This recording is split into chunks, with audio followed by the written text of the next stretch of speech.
भभुआ पहुंचे श्रम संसाधन मंत्री अरुण शंकर प्रसाद। विभागीय समीक्षा बैठक में अधिकारियों को दिए निर्देश। बिहार सरकार के श्रम संसाधन मंत्री अरुण शंकर प्रसाद सोमवार को कैमूर जिले के भभुआ स्थित सर्किट हाउस पहुंचे। यहां बिहार सरकार के अल्पसंख्यक कल्याण मंत्री जमा खान, भाजपा जिला अध्यक्ष ओम प्रकाश पांडे और जदयू जिला अध्यक्ष अजय पटेल ने फूलमाला एवं बुके देकर उनका स्वागत किया। इसके बाद श्रम संसाधन मंत्री ने श्रम विभाग के अधिकारियों, आरटीआई के प्राचार्यों, श्रम प्रवर्तन पदाधिकारियों यानी एलईओ और नियोजन पदाधिकारियों के साथ उच्च स्तरीय समीक्षा बैठक की। बैठक में श्रमिकों के निबंधन, विभागीय योजनाओं और रोजगार से जुड़े कार्यक्रमों की प्रगति की समीक्षा की गई।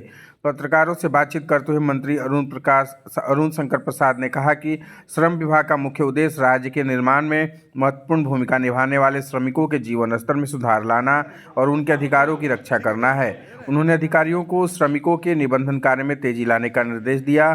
साथ ही लक्ष्य हासिल नहीं करने और कार्य में लापरवाही बरतने वाले अधिकारियों के खिलाफ सख्त कार्रवाई की चेतावनी दी। मंत्री ने श्रमिकों के कल्याण के लिए कई योजनाओं की जानकारी दी। उन्होंने बताया, प्रवासी श्रमिकों के लिए पायलट प्रोजेक्ट के तहत आवासीय सुविधा शुरू की जाएगी। इसकी शुरुआत पटना से होगी और बाद में इसे राज्य के सभी 38 जिलों तक विस्तारित किया जाएगा। इसके तहत प्रवासी श्रमिकों को एक सप्ताह तक ठहरने की सुविधा उपलब्ध कराई जाएगी। इसके अलावा श्रमिकों के लिए मात्र 5 रुपये में पौष्टिक भोजन उपलब्ध कराने के लिए कैंटीन की व्यवस्था की जाएगी। भोजन की शेष लागत का वहन श्रम बोर्ड द्वारा किया जाएगा। मंत्री ने बताया कि पंजीकृत श्रमिकों के प्रतिभावान बच्चों के लिए निःशुल्क आवासीय कोचिंग की भी व्यवस्था की जा रही है। इसके तहत करीब 600 बच्चों को जेईई, नीट और आईएएस, आईपीएस जैसी प्रतियोगी परीक्षाओं की तैयारी कराई जाएगी। वहीं विपक्ष पर निशाना साधते हुए मंत्री ने कहा कि विपक्षी नेताओं को जनहित के मुद्दों से अधिक विदेश यात्राओं में रुचि है और महत्वपूर्ण अवसरों पर वे सदन से अनुपस्थित रहते हैं। बांकीपुर चुनाव परिणाम को लेकर मंत्री ने कहा, भाजपा अपनी हार की निष्पक्ष समीक्षा कर रही है। युवाओं की आकांक्षाओं के अनुरूप पार्टी अपनी कमियों को दूर करेगी और मजबूती के साथ वापसी करेगी। कैमूर आने का लक्ष्य मेरा था कि अपने विभाग के कामकाज को देखना और सबसे ज़्यादा जो हमारे यहाँ निर्माण श्रमिक हैं, उन श्रमिकों के निबंधन में तेजी लाना, क्योंकि श्रमिकों के जीवन में परिवर्तन लाना ही हमारे श्रम विभाग का उद्देश्य है।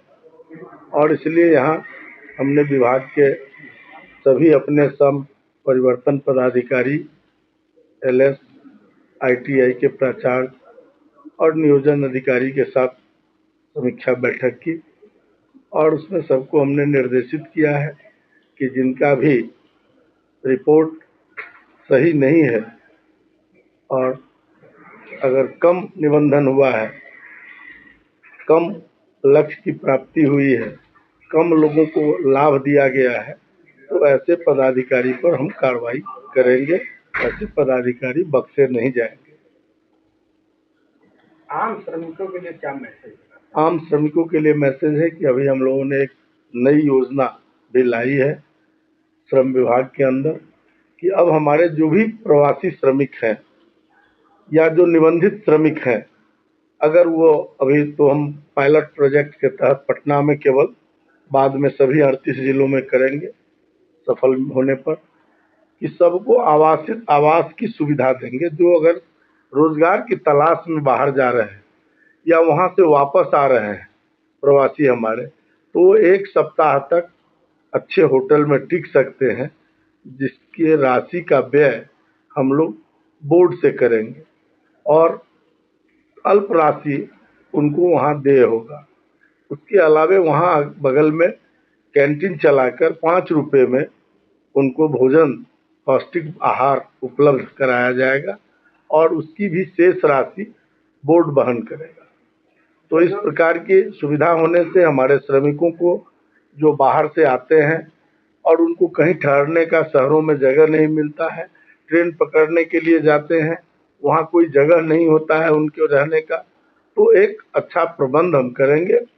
और जो श्रमिकों के बच्चे हैं उसके लिए भी हमने योजना लाया है कि उनको हम नीट की पढ़ाई के लिए, मेडिकल के लिए, आईएएस, आईपीएस के लिए राशि देते हैं, नीट वगैरह के, इंजीनियरिंग, मेडिकल के लिए, लेकिन वो कोई लेने वाला नहीं है, इसलिए कि उसके बच्चे वहाँ तक कम्पीट नहीं कर रहे हैं।